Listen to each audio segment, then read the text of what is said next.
여러분 안녕하십니까, 박영환입니다. 한 주간 있었던 정치권의 뜨거운 이슈를 다뤄보는 국민마수 시작하겠습니다. 헌법재판소가 윤석열 대통령 탄핵 심판 변론을 오는 25일 모두 마무리하기로 했습니다. 다음 달 중순이면 윤석열 대통령이 복귀할지 아니면 파면될지 결정이 될 것 같습니다. 그런데 지금 여의도 정치권 대선 주자들은 조기 대선을 염두에 두고 몸풀기에 나서고 있습니다.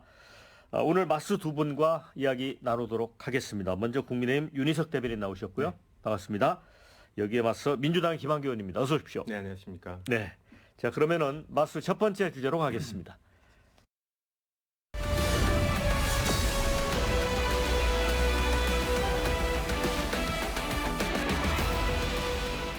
문영배 헌법재판소장이 이 10차 변론 마무리하면서 다음 기일은 25일 오후 2시다 라면서 양측 대리인의 종합변론 당사자의 최종 의견 진술을 듣겠다고 이야기했습니다. 아마 윤 대통령 탄핵 소추안 의결한 지 이제 73일 만인데 양측이 별다른 이견 없이 수용을 했습니다.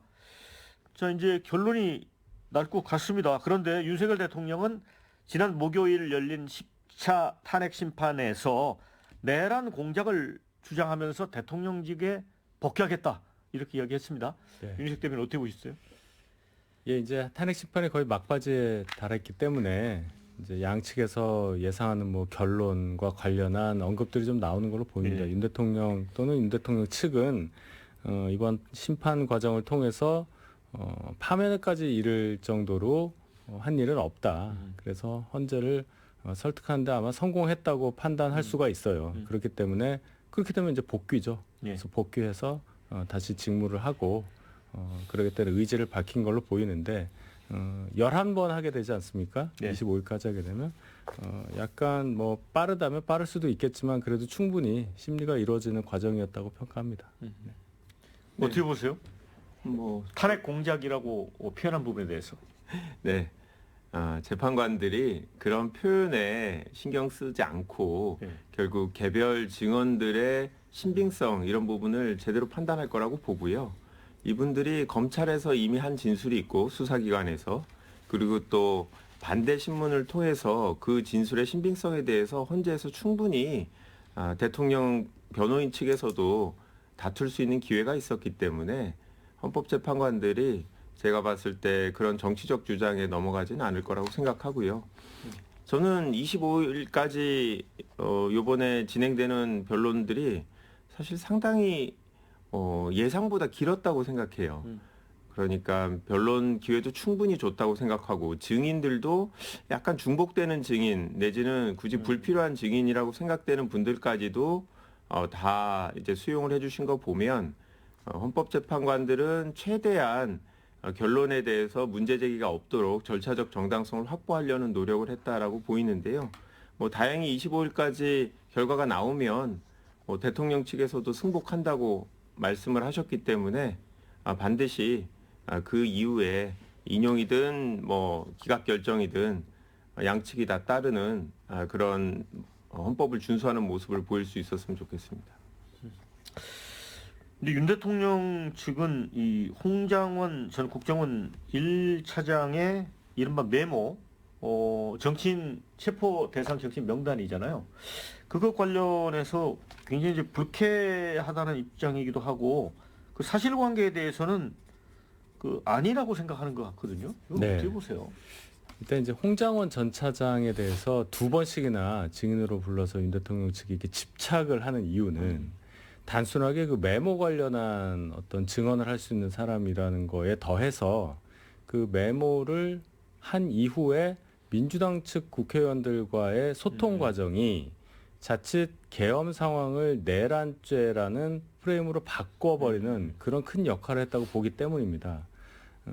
국회에 이제 정보위가 있죠. 국정원을 관할하는 곳인데 국정원 1차장이다 보니까 정보위에 속한 뭐 간사라든지 이런 분들과 소통 과정이 분명히 있는 거는 맞습니다만은 홍장원 전 차장이 주로 이제 민주당 측, 뭐 박선원 의원이라든지 뭐 박지원 의원 이런 분들과 소통하는 과정이 계엄 직후에 있었단 말이에요. 그래서 처음에 얘기했었던 그 명단 공개 과정도 대단히 미심쩍다. 그래서 CCTV를 돌려서 홍장원 전 차장이 증언했던 대로 언제 어떤 경위로 메모를 어디서 작성했느냐 그것을 계속 따져 물은 것이죠. 그런데 공교롭게도 홍 전 차장이 처음에 진술했던 것과는 달리 밖에서 뭐 국정원장 공관의 뭐 마당에서 서서 뭔가를 작성했다고 하거나 그랬다 아주 구체적인 진술들이 결국 무너졌어요. 결국은 사무실에서 했단 말이죠. 그래서 전체적인 진술의 신빙성을 탄핵하는 그런 작업이 어제 20날에 있었던 마지막 변론기일 10차 변론기일에서 있었다. 예, 그런 상황이었다고 저는 이해합니다.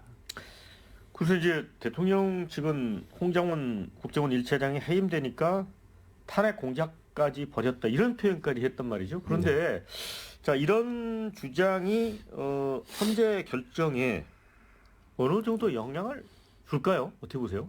저는 뭐 거의 영향을 미치지는 않을 것 같은데요. 홍장원 이분이 저희 쪽 인사는 아니에요. 그리고 혹시 조기 대선이 이루어져서 뭐 저희가 국민의 선택을 받는다고 해서 이분이 뭐 중용될 수 있는 분위기도 아니고 그리고 이분이 국회에 와서 제일 처음 얘기하려고 했던 거는 이제 국민의힘 위원장 있는 정보위에 가서 얘기를 한 건데 그때 박선원 의원은 마침 국회에 없어서 김병기 의원님이 대신 들어가서 이야기를 같이 들었거든요.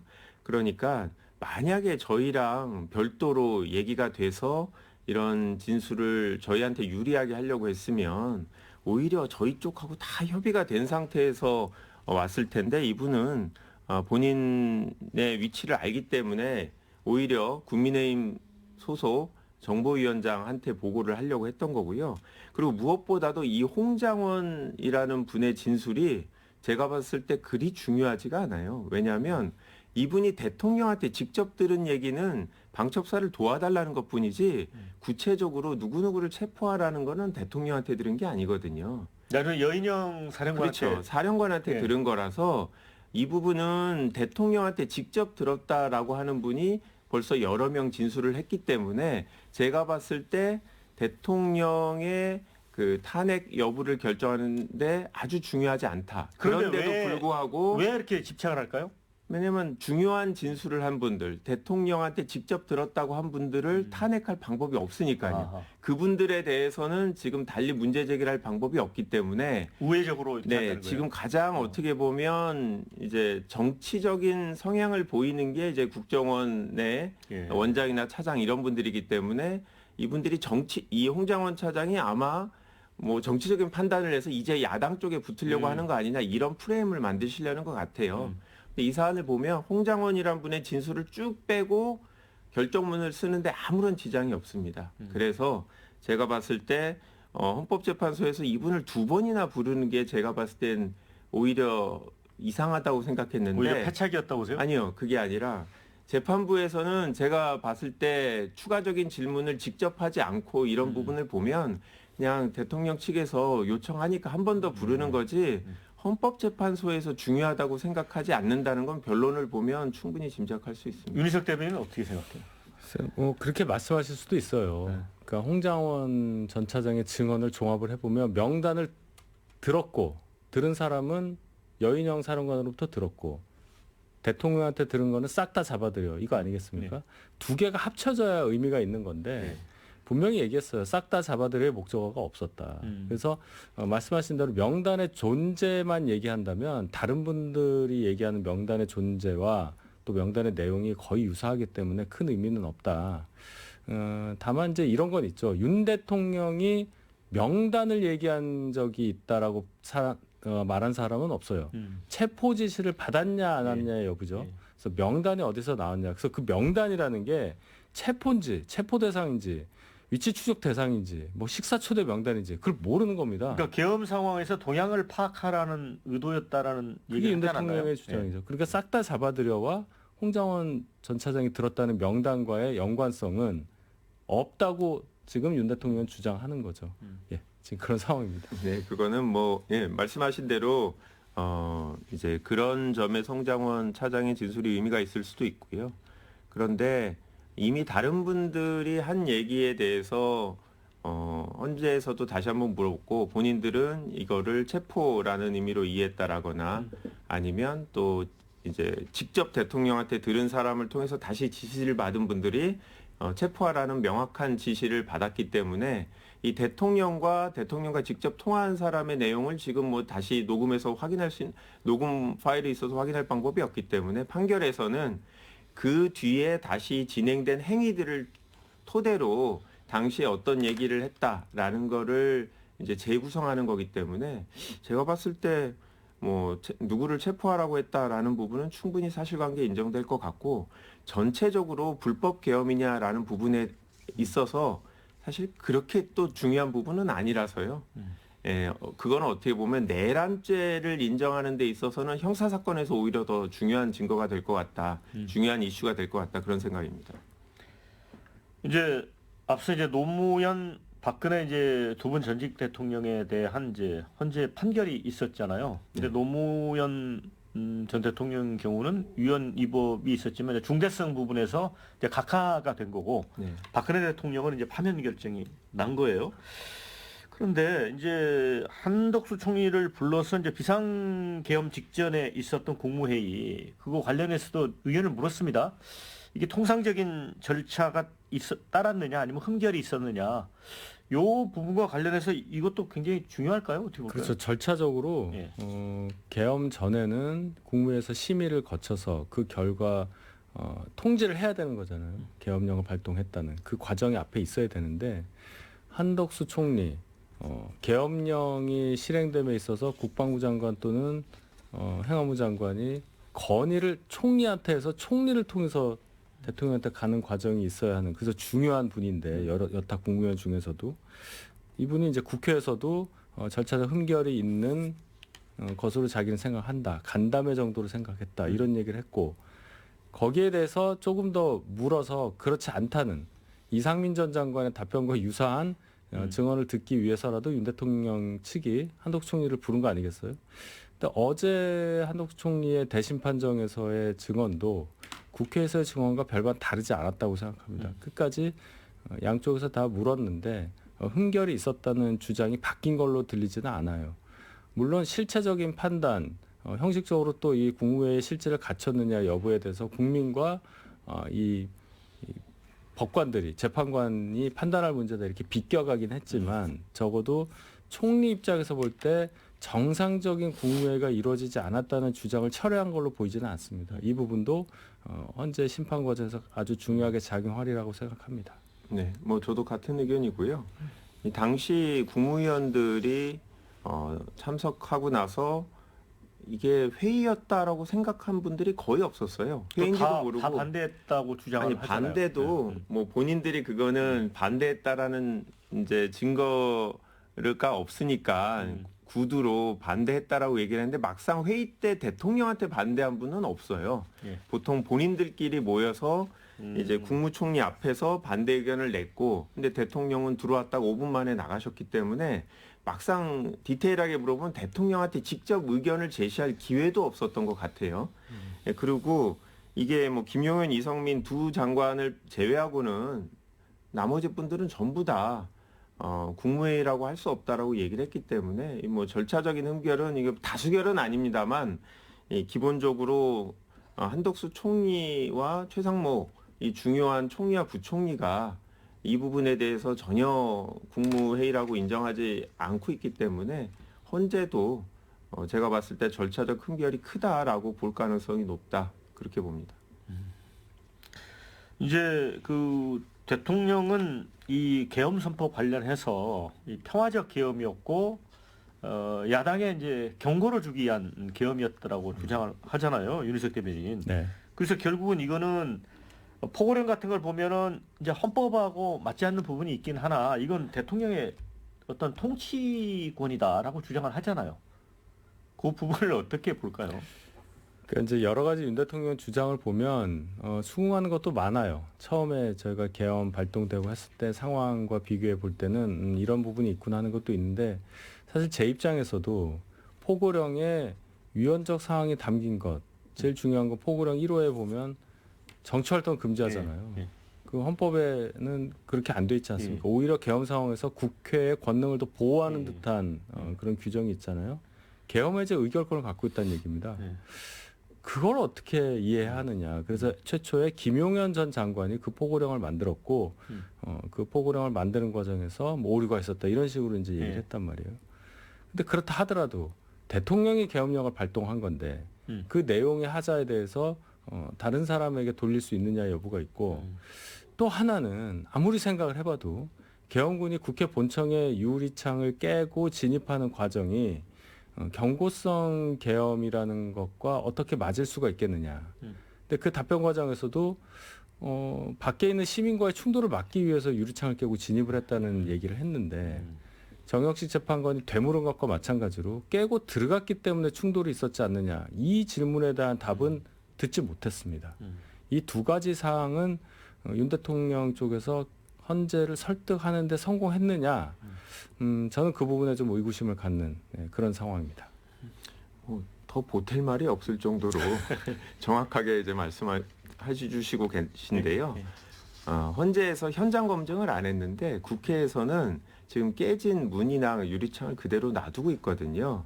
이 자체가 역사적인 의미가 있다라고 해서 보관하고 있으니 이게 평화적 계엄이라고 생각하시는 분들은 당장 국회로 오셔서 지금 아직도 남아있는 현장을 보시면 생각이 금방 달라지리라 믿습니다. 네.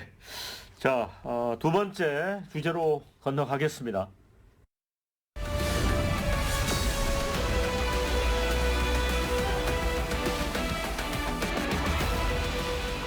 네, 지금 여의도 정치권 시계는 이제 빠르게 대선 모드로 지금 바뀌고 있습니다. 아무래도 이제 민주당이 더 이제 발걸음이 빠르죠. 이제 국민의힘은 여러 가지 이제 복잡한 그런 이제 스탠스를 잡기는 곤란한 면이 있는데, 근데 이재명 대표가 민주당은 중도 보수 정당이다 이 발언이 지금 뭐 당내 뭐 정치권에 큰 파장을 일으키고 있습니다. 윤희석 대변인은 어떻게 보셨어요? 이재명 대표는 뭐든지 하려고 하는구나. 대선이 앞에 있으니까 당선되기 위해서는 정말 뭐라도 할 뿐이다. 이렇게 생각합니다. 꼭 좋은 의미로 제가 드리는 말씀은 아니에요. 민주당의 정체성을 완전히 바꿔버리는 발언을 당대표로서 한 건데 너무 많이 나갔죠. 이 보수라는 단어를 언급함에 있어서 우리가 원래 중도 보수였다. 이렇게 얘기를 했기 때문에 저희 입장에서는 굉장히 당황스럽죠. 저는 이재명 대표의 주장을 중도 보수라고 듣지 않고 유사 보수라고 저는 듣습니다. 민주당은 분명히 진보를 지향을 했고 민주라는 것을 기반으로 해서 성장한 정당이라고 생각을 합니다. 근데 진보 진영은 따로 있다는 말까지 했어요.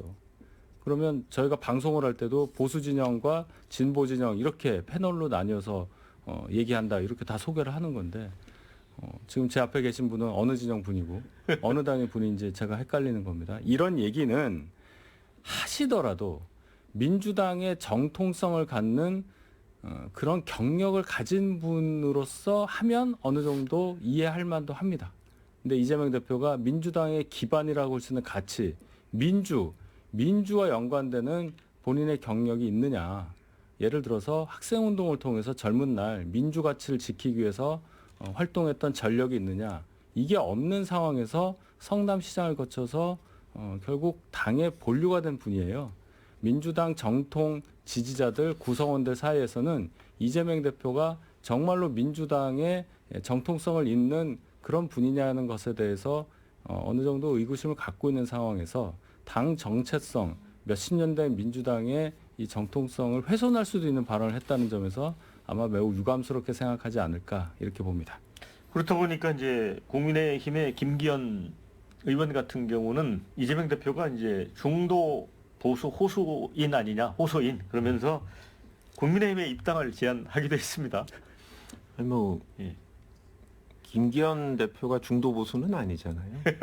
예, 최근에 하시는 모습을 보면 약간 국민의힘에서도 정말 약간 이제 극단적인 우파의 모습을 보이시는 분인데 윤희석 대변인이 하신 말씀 중에 맞는 부분이 있어요. 이제 뭐라도 하실 수 있는 의사가 있다. 저는 그걸 긍정적으로 보는데요. 정말 중도 보수이거나 보수에 계신 분들 입장에서 민주당이나 이재명 대표에 대한 불안함이 있어요. 너무 혹시 급진적이지 않을까. 사회 대변혁을 꿈꾸지 않을까 예. 그런 분들한테 드리는 메시지죠. 그분들이 중도 보수가 에이 너네가 무슨 중도 보수야라고 하더라도 그래 그래도 우리 쪽에 대해서 호감 내지는 우리 쪽으로 오겠다라는 의사표시 또는 우리의 생각을 또 우리의 삶을 또 우리 쪽에 있는 유권자들을 고려해 주겠다라는 표시다라고 하면 저는 그분들이 기분 나쁘지는 않을 거라고 생각해요. 그러니까 지금은 사실 저희는 선거 모드입니다. 사실. 그리고 우리가 중도 보수인지 중도인지 중도 진보인지 이 이념적 스펙트럼으로 정확하게 나누는 것도 어려워요. 하지만 역대 민주당의 대통령들은 다 비슷한 이야기를 하셨어요. 그게 본인들이 볼 때 그냥 있는 그대로의 현상인지 아니면 선거 때 확장성을 위한 그런 발언인지 모르겠지만 지금 이 시점에서 이재명 대표가 얘기한 부분을 선거하고 무관하게 생각하시는 분은 없을 거고 뭐 그게 저는 나쁘지 않다고 생각합니다. 저희가 유승민 의원에 대해서 생각하면 중도라고 생각하잖아요. 중도 보수라고 생각하잖아요. 그런데 유승민 의원이 정확하게 구체적으로 어떤 정책 내지는 뭐 아젠다를 얘기해서 중도 보수인지는 답하기 어려운 부분이 있어요. 그냥 이미지 자체죠. 어떻게 보면 지금 국민의힘이 차지하지 못하고 있는 영역들은 저희가 다 책임지겠다라는 이제 의사표시고 한 가지만 더 말씀드리면 우리 윤희석 대변인도 이제 청와대에서 근무를 하셨는데 당에서 근무하다가 행정이나 대통령실에서 근무를 하게 되면 조금 더 책임져야 될 사람이 넓게 보이긴 합니다. 네. 저도 그런 경험이 있었고 평소에 소위 당성이 강하던 분들도 대통령실에 오게 되면 소위 중도나 상대 진영에 대한 고민도 하게 돼서 저는 행정을 많이 한 이재명 대표가 기존의 민주당의 어떤 진보적인 가치에 더해서 앞으로 국정 운영을 하겠다라는 그런 의지 표현으로 이해해 주시면 좋겠다라고 말씀드립니다. 그러니까 이재명 대표가 물론 이제 대선도 염두에 둔 거지만 실질적으로 실용적으로 바뀐 측면도 있다는 말씀이에요. 어떻게 보세요? 실용적으로 바뀐다고 말은 많이 하셨어요. 근데 결국 다시 뒤집지 않습니까? 그러니까 그 점이 아쉽다는 거예요. 어떤 점을 지적하시나요? 예를 들어서 뭐 반도체 특별법 같은 경우에 52시간 예외 같은 것은 이재명 대표가 상징적으로 어떻게 변했는가를 보여줄 수 있는 가장 좋은 리트머스 시험지였을 텐데 거의 바뀌는 것처럼 그거 유연하게 국민의힘의 뜻에 따라서 52시간제에 제한을 두지 않겠다고 하실 것처럼 하다가 2주일도 안 돼서 그거 안 된다고 얘기를 했단 말입니다. 이 규정은 물론 노동계 반발이 있을 수는 있겠지만은 거기에 해당하는 우리나라에서 가장 중요한 어떤 산업의 부분을 차지하고 있는 반도체 회사에서 제발 3년만이라도 풀어달라고 요청을 했던 거예요. 3년만 풀어달라 할 정도로 지금 위급한 상황인데도 그것을 들어줄 듯 하다가 다시 안 들어줬다. 그러면 앞으로 또는 기존에 했었던 이재명 대표의 실용주의적인 면모를 담은 발언들을 어떻게 국민들이 믿을 수 있겠느냐. 이 신뢰성의 문제에 관한 이슈가 불거졌기 때문에 이재명 대표가 앞으로 무슨 말을 하더라도 이제는 국민들이 믿기가 어려워졌다. 자충수에 빠졌다고 저는 생각합니다.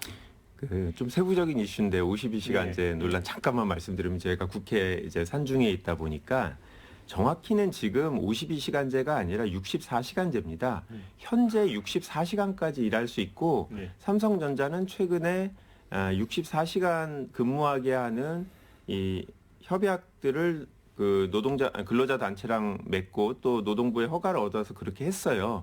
그런데 지금 이철규 의원하고 박수영 의원이 한 거는 이 64시간에 대한 예외도 없게 그냥 근로기준법 적용을 면제해달라라는 요구거든요. 그런데 막상 삼성전자를 불러보니까 원하는 게 다르더라고요. 본인들은 이 52시간이 아니라 64시간까지 하는데 이게 절차적으로 노동부 장관 허가를 받고 이게 좀 어렵기 때문에 그거를 유연하게 해달라라고 하는 얘기인 거를 확인하고 이재명 대표는 오케이 그렇게 하겠다 우리가 돕겠다라고 했는데 여전히 국민의힘 두 의원들은 아니다 그 64시간 제도 자체를 완전히 없애달라라는 거여서 지금 프레임 자체가 삼성전자가 원하는 게 아닌데 여야가 다툼이 있는 이런 모양입니다. 저희도 삼성전자가 원하는 부분에 대해서는 명확하게 확인을 했고 그 부분은 이 고용노동부에도 저희 의견을 전달해서 삼성전자가 유연하게 근무할 수 있도록 그런 방향으로 나갈 거고 제발 저는 오히려 국민의힘 의원들이 조금 더 삼성전자랑 협의해서 실제로 필요한 것들 이념적으로 이게 뭐 민주당이 반 기업이다 이렇게 만들지 말고 디테일하게 기업에 도움이 되는 얘기를 했으면 좋겠다라는 생각입니다. 네. 제가 너무 세부적인 얘기인 것 같은데 법을 안 바꿔도 노동부장은 고시를 바꾸거나 뭐 이 얘기잖아요. 네. 그래서 저희가 얘기하는 건 물론 그렇게 해서 단기적으로 해결할 수는 있을 수도 있어요. 64시간까지는 별 문제가 없으니까. 그런데 지금 얘기했듯이 그렇게 어렵게 절차를 만든 이유가 52시간 예외를 인정해주는 허용해주는 과정에 있어서 하면 안 돼라는 의미를 많이 갖고 있으니까 기업들이 위축감을 느끼는 거잖아요. 실질적으로 어떻게 되는 것도 물론 중요하지만은 법 자체가 너무 강하게 돼 있으니까 이걸 자꾸 우회하려는 과정에서 어렵다는 얘기를 하는 것이니 차제에 뭔가 법적 규정을 좀 더 유연하게 해서 정말로 일하고자 하는 사람이 일하겠다고 동의하는 가운데서는 시간 제한 같은 전 근대적인 방식은 없어야 한다는 차원으로 여야가 합의하는 것이 맞지 않느냐 저는 그런 생각입니다. 네, 김영규 대변인. 네.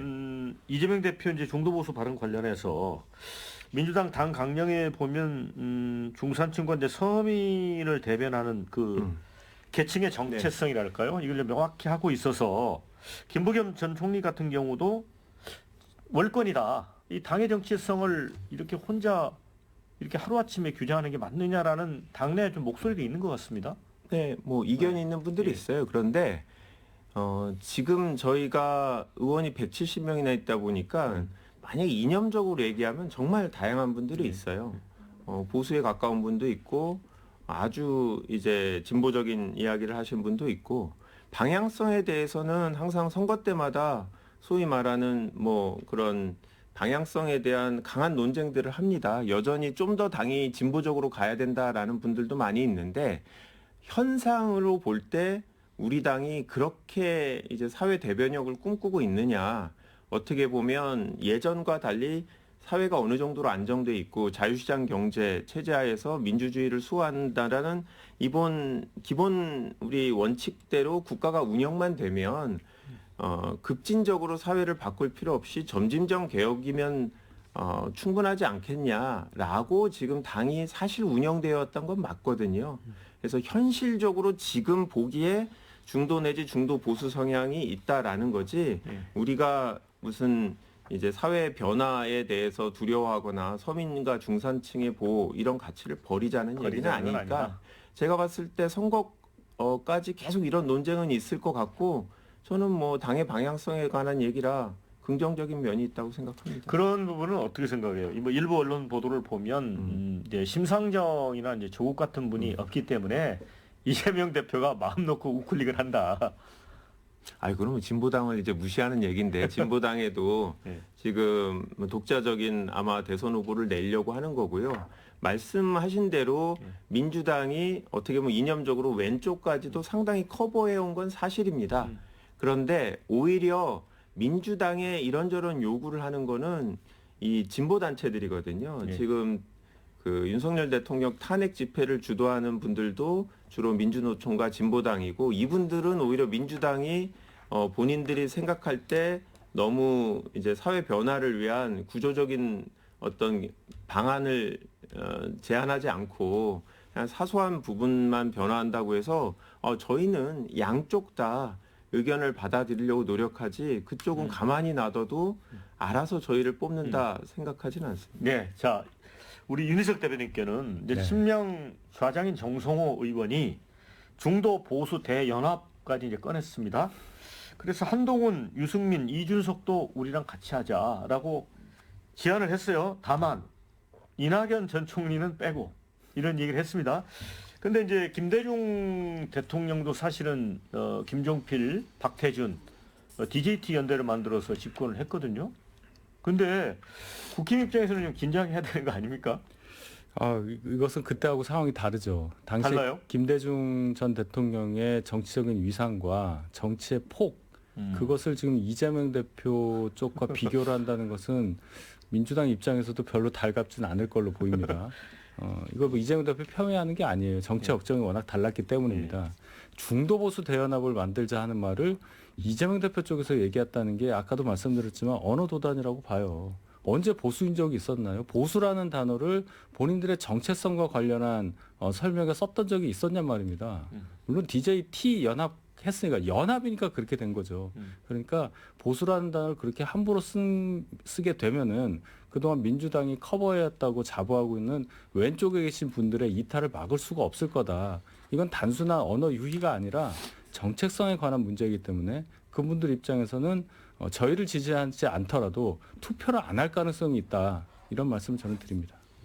저희는 이번 선거를 죄송합니다만 저희는 조기 대선이 있을 거라고 이제 기대하고 있기 때문에 이번 선거를 다른 어떤 이슈보다도 탄핵에 찬성하느냐 내지는 이런 불법적인 비상계엄에 찬성하느냐 아니면 이런 행위를 더 이상 용납할 수 없느냐 이거의 기준으로 선거를 치르고 싶은 거죠 사실.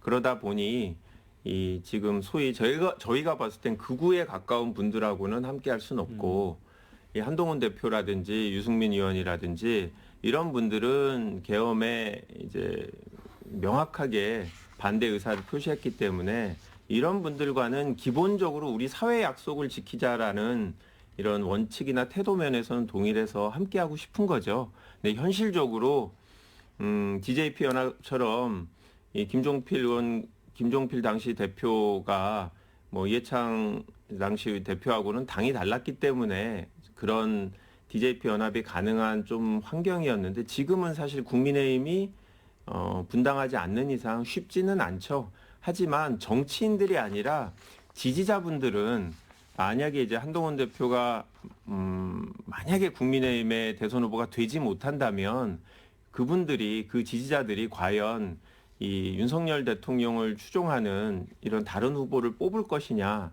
이번에는 뭐 평소 뭐 좋아하진 않더라도 민주당에 표를 줘서 이 사회 약속 근본적으로 헌정을 수호해야 된다라는 이런 의사를 표시할 거냐 이거는 또 별개의 문제니까요. 네. 그런 점에 대한 저희 제안입니다. 자 이제 한동훈 대표 언급을 조금 해주셔서 이제 복귀가 임박했습니다. 26일 날 이제 국민이 먼저다. 이거 보면서 사실 문재인 전 대통령이 사람이 먼저다. 이거 자꾸 연상을 하는 분들이 많아요. 그런데 이제 계엄 당시에 이제 비화도 이 얘기를 하고 그러면서 이 부분은 탄핵 심판을 이제 기다리고 있는 윤 대통령 입장에서 굉장히 불편한 내용이 될 텐데 이걸 좀 치고 나왔단 말이죠. 어떻게 보세요? 아직 치고 나오지 않았습니다. 책 책이 내용을 나오지 보면 않았습니다. 예약 판매하고 있잖아요. 책이 나오지 않았단 말이에요. 우리가 책 내용 모릅니다. 저도 뭐 슬쩍 봤기 때문에 정확히 내용은 모르고 일단 제목이 국민이 먼저입니다. 이건데 이것이 뭐 문재인 대통령 사람이 먼저다를 차용한 게 아니냐는 얘기도 있지만은 그게 아니라 한동훈 대표가 그 말씀을 여러 번 했고 선민 후사라는 말을 더 많이 했는데 그것의 한글 버전이다 이렇게 생각하시고 그렇게 되면 한동훈의 언어라고 저는 이해를 합니다. 그리고 계엄 당시 일에 대해서 뭔가 사실관계를 더 낱낱이 밝히는 것이기 때문에 윤 대통령 측에서 불편할 수도 있다. 일견 동의할 수도 있습니다. 그런데 아직 변론기일이 종료되지 않았고 탄핵 심판이 완전히 종결되지 않은 상태이기 때문에 책 발간도 그 선을 넘지 않는 선에서 지금 미루고 있는 상황이었다. 그래서 아마 책이 독자들에게 대중에게 공개되는 시점은 마지막 변론기일이 25일이 지나서니까 그런 부분에 있어서도 어느 정도 저는 예를 갖췄다고 생각합니다. 물론 내용의 파괴력이 어느 정도냐는 또 변론이 있죠. 다른 얘기이긴 한데 제가 볼 때는 특정한 어떤 부분을 들어서 특정 상대방을 공격하는 내용이 아니라 그날의 진실, 그날의 어떤 일이 있었고 왜 한동훈 대표는 그러한 결정을 했었고 또 세간에서 얘기하는 탄핵과 관련해서 입장이 바뀐 게 아니냐는 것에 대해서 나름대로 본인이 국민들께 설득할 만한 그러한 근거를 제시하는 내용이라고 저는 봅니다. 네. 그런데 이제 이 여론조사를 보면 여권에서는 이제 김문수 고용노동부 장관이 가장 앞서 있습니다. 그 다음에 이제 오세훈, 뭐 홍준표 이런 순인데 이 김문수 장관이 그런 얘기를 했잖아요. 이승만, 박정희가 진보다 이런 얘기도 했고 중도 확장성 부족하다는 비판에 대해서도 누가 중도인지 모르겠지만 내가 가장 밑바닥부터 해온 사람이다. 또 이런 얘기를 했어요. 우리 그 김한규 의원이 보시기에는 그 국민의힘 내부의 어떤 이 탄핵 찬성파 반대파 이렇게 이제 경선을 만약 하게 될 텐데 이걸 어떻게 전망을 하세요? 이 싸움을? 지금 분위기 봐서는 저희는 이해하기 참 어렵지만 예. 김문수 장관이 상당히 유리한 구조가 아닐까 예. 싶은데요.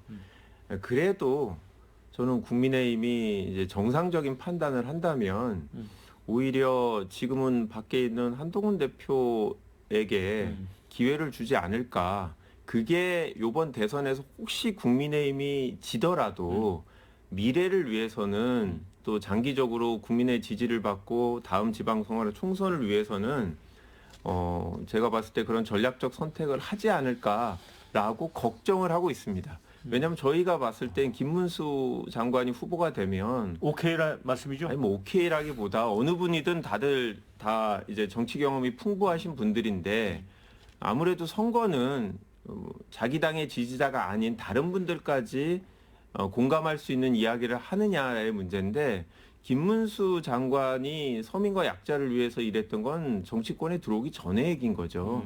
노동운동을 많이 했었지만 그런 성과로 정치인이 됐으면 그걸 이어갔으면 지금도 그 얘기를 할 수 있을 텐데 지금 예를 들어서 뭐 노조에 대해서도 손해배상 폭탄이 특효약이다 뭐 이런 얘기를 노골적으로 하시는 분인데 이분들이 이런 분이 노동자분들의 지지를 얻을 수 있을까? 저는 그렇지 않다고 생각하고요.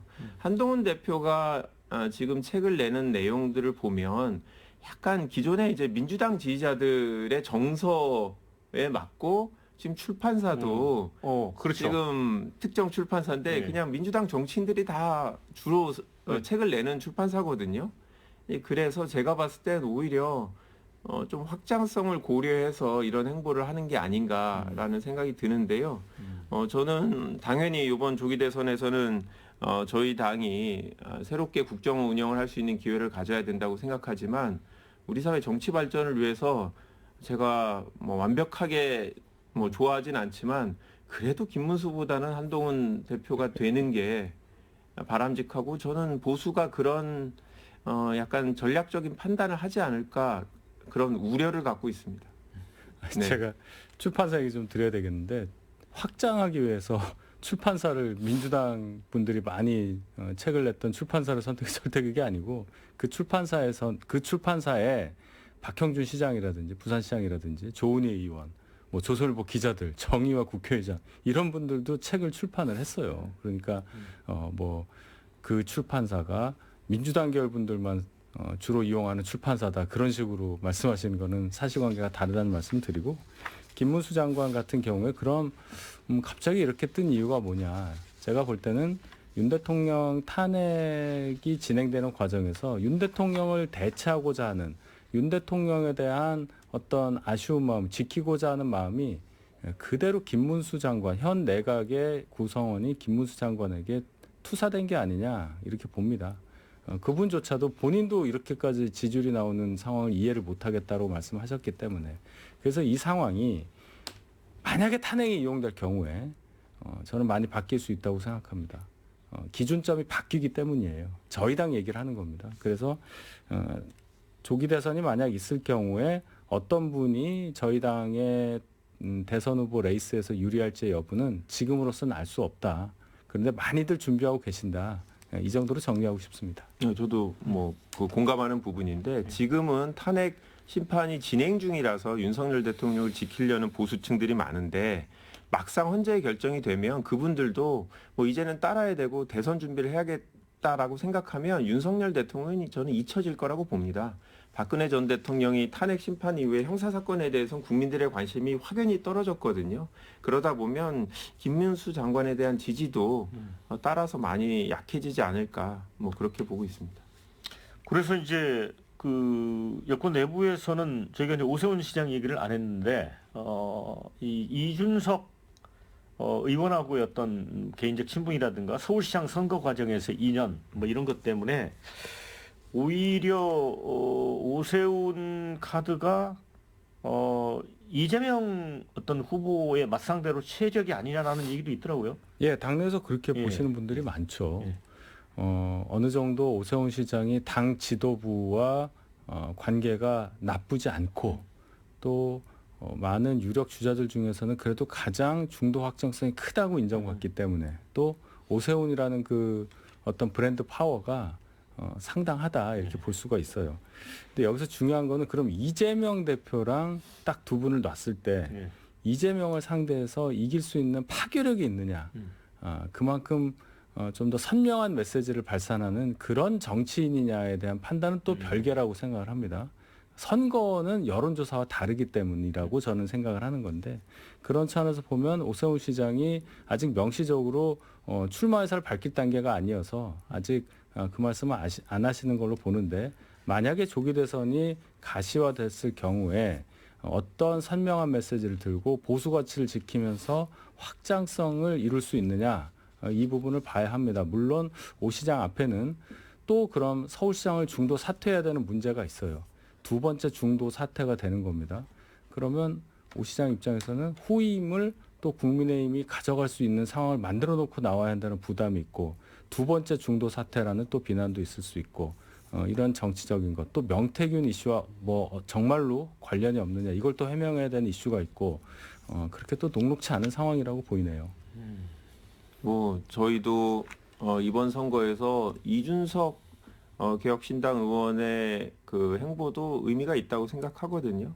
이분이 뭐 어느 정도 득표를 할지 모르겠지만 기본적으로 보수의 지지층이 이준석 후보에게 표를 아마 줄 가능성이 있고 국민의힘 후보 입장에서는 어떻게든 단일화를 하려는 욕구가 되게 강할 텐데 제가 봤을 때 이준석 의원이 뭐 오세훈 후보만 단일화하고 뭐 김문수는 안 하고 이러지는 또 않을 것 같아요. 개인적인 친분하고 정치적인 판단은 되게 다를 거라서 그래서 뭐 그런 가능성 때문에 오세훈 후보의 당의 의원들이나 지지자들이 표를 몰아줄 것 같다는 생각은 안 들고요. 그리고 말씀하신 대로 이 오세훈 후보가 최근에 오세훈 후보는 아직 아니죠. 오세훈 시장이 2021년 4.7 재보궐선거하고 2022년 6월 1일 지방선거에서 당선이 됐는데 그게 오세훈 후보의 개인기냐 아니면 당시 국민의힘이 전반적으로 지지율이 높을 때 그 지지율을 그냥 가져가서 당선이 된 거냐 이건 한번 봐야 될 거라서요. 정말 그렇게 파괴력이 있는 후보냐 그런 스타일의 후보는 아니라서 네 저희도 그냥 지켜보고 있습니다. 자, 세 번째 주제로 건너가겠습니다.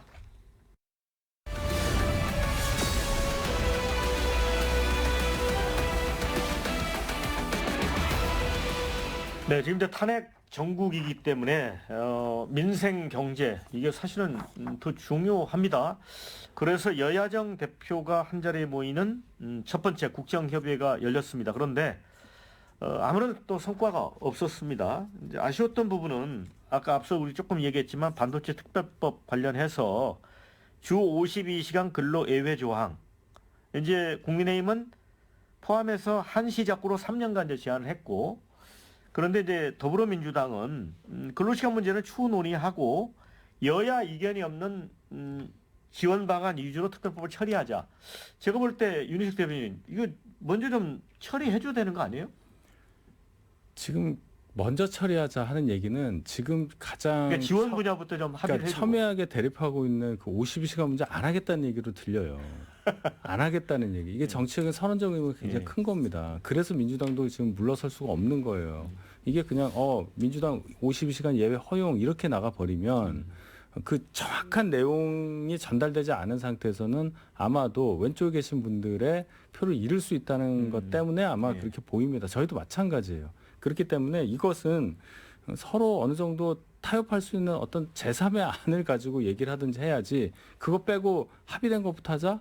그렇게는 안 되는 거죠. 그렇게 되면은 수가 많은 쪽에서 수를 그냥 밀어붙이겠다는 얘기밖에 안 되는 겁니다. 합의할 이유가 없는 거죠. 그렇게 되면 합의라는 과정이 필요가 없는 거예요.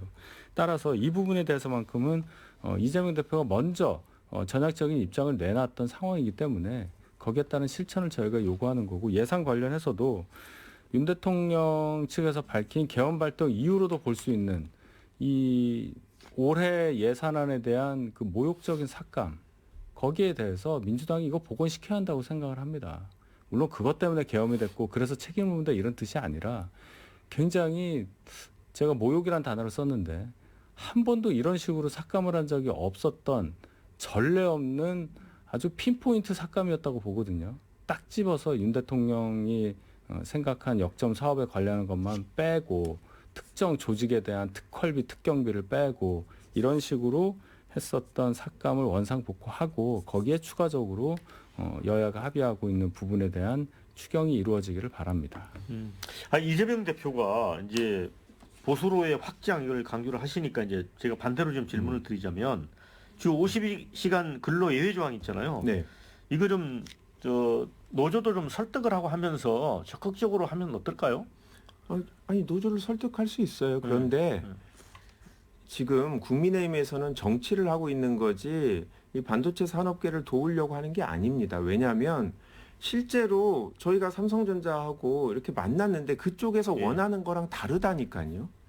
지금 아까 그러면 오히려 말씀드린 대로 경쟁은 국힘이 하고 있다. 아니 그쪽은 예. 지금 빨리 지원을 해달라. 예. 지원도 사실 저희 내부적으로는 반대가 있었어요. 왜냐하면 특정 산업만 지원하는 법이고 다른 산업도 되게 어렵다고 하는데 이 반도체가 중요하기는 하지만 저희가 그냥 들어도 AI라든지 배터리라든지 다른 산업도 똑같은 이슈가 있는데 여기만 이렇게 특별히 아주 많은 지원이거든요. 에너지 문제부터 전력망 문제라든지 이런 부분까지 다 아주 특별한 대우를 해주는 거라서 내부 이견이 있음에도 불구하고 저희는 큰 쟁점들에 다 이제 업계 요구사항을 받아들였는데 삼성전자가 최근에 이 64시간씩 일하는 걸 고용노동부 장관의 허가를 30몇 차례나 받았어요. 고용노동부에서 삼성전자가 요구하는데 감히 안 해줄 지금 윤석열 정부가 아니잖아요. 그런데 지금 이철규 의원하고 박수영 의원님 요구하는 건 아예 근로시간에 제한이 없게 하자는 거니까 이거에 따르면 지금처럼 뭐 3개월이나 6개월 평균 내고 이런 제한 자체가 완전히 없어지는 겁니다. 그래서 제가 봤을 때 일단은 지금 나머지 지원법을 통과시키고 이 반도체 특별법만이 아니라 이 지금 첨단 산업 몇 군데를 모아서 고용노동부 차원에서 뭔가 특례를 인정하는 거는 저희도 필요하다고 생각하고 당의 전부 다의 의견은 아닌데 당의 저희 산자위에 속해 있던 의견은 이런 반도체 특별법이 아니라 다른 형태라면 충분히 당이 응하겠다 이런 입장입니다. 그게 비겁한 얘기라는 거예요. 근로시간을 제한했더니 이런 예. 문제가 나온다. 그래서 정신을 바꾸자. 아주 예외적인 경우를 제외하고는 일을 하고 싶어 할 때는 아주 편하게 제한을 가하지 않고 제한을 벗어나서 그러니까 일을 몰아서 할 수 하자는 있게 거죠. 해주자. 몰아서. 예. 그것을 법에 지금 규정해서 못하게 하고 있고 다른 방식을 통해서 허가를 받아서 하게 해야 되는 체계가 이상하다는 얘기를 하는 겁니다.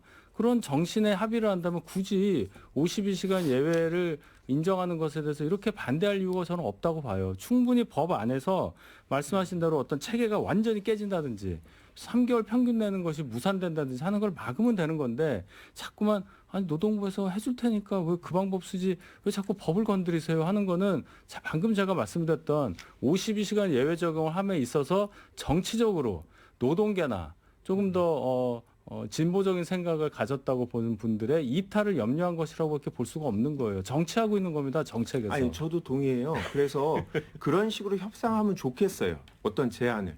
그런데 국민의힘 산자위원들은 그 요구가 아닙니다. 제한 없이 그냥 무조건 이 근로기준법 적용을 폐지하자라는 거라서 저도 대변인 말씀하신 정도라면 논의할 여지가 있다고 생각해요. 자, 네. 이제 마무리해야 될 것 같습니다. 못다한 말씀 있으면 정리 말씀 1분씩 듣도록 하겠습니다. 윤희석 대변인. 예, 오늘 여러 가지 말씀을 드렸는데요. 일단 제일 관심이 가는 거는 탄핵 심판이 거의 종결되는 과정이 있기 때문에 그 결과가 어떻게 나올 거냐, 또 그 결과에 따른 정치 일정이 어떻게 되느냐에 관심이 많이 있는데 일단 탄핵이 인용될 경우도 대비해야 되는 게 맞겠습니다. 탄핵이 인용될 경우에 조기 대선이 있을 수밖에 없고 그 과정에서 여러 여야의 주자들이 이제 나오실 텐데 제가 우려하는 것은 탄핵이 어떤 식으로 결정이 되더라도 그 결정 사항에 대해서 국민이 모두 받아들일 수 있는 마지막이 되기를 바라는 것. 그것이 제대로 안 될 경우에 대선이 치러진다면 얼마나 또 끔찍한 상황이 되겠습니까? 여야에서 그 부분을 잘 파악을 하셔서 거기에 대비하는 모습을 국민들께 공히 같이 보여주는 게 필요하다. 그리고 민주당 너무 급변침하지 마시기를 저희가 볼 때는 너무나 국민들을 혼란스럽게 하기 때문에 결코 도움이 되지 않는다. 전체 국민적 입장에서 드리는 말씀입니다. 급편침 하지 말라고 했는데 변호하는 건 좋은 거 아닌가요? 그러니까 급이 들어가서 그래 급. 예. 본인 진영을 빼고 우린 진보가 아니에요 하면서 네. 중도 보수라고 하면 저희가 어떻게 그걸 이해를 해야 될까요? 역설적으로 보면 걱정을 많이 한다는 생각도 드네요. 네. 예. 탄핵 심판은 이제 뭐 3월 7일, 14일 이 정도의 결정이 되리라 봅니다. 헌법재판소가 통상적으로 금요일 날 선고를 해왔기 때문에요. 네. 그렇게 되면 이제 5월 중순이면 이 혼란이 어느 정도 정리가 될 것 같습니다. 지역구 국회의원으로서 소상공인분들 많이 만나보면 예. 분명히 보수신데도 뭔가 빨리 정리가 되었으면 좋겠다라는 말씀을 많이 하세요. 왜냐? 이렇게 정치 상황이 유동적이니까 행정부가 뭔가 적극적인 조치를 취하지 않는다. 이런 불만을 토로하시는데요. 이런 정치적인 상황 때문에 피해는 국민들이 보고 계신 것 같아서 조송스럽게 생각하고요.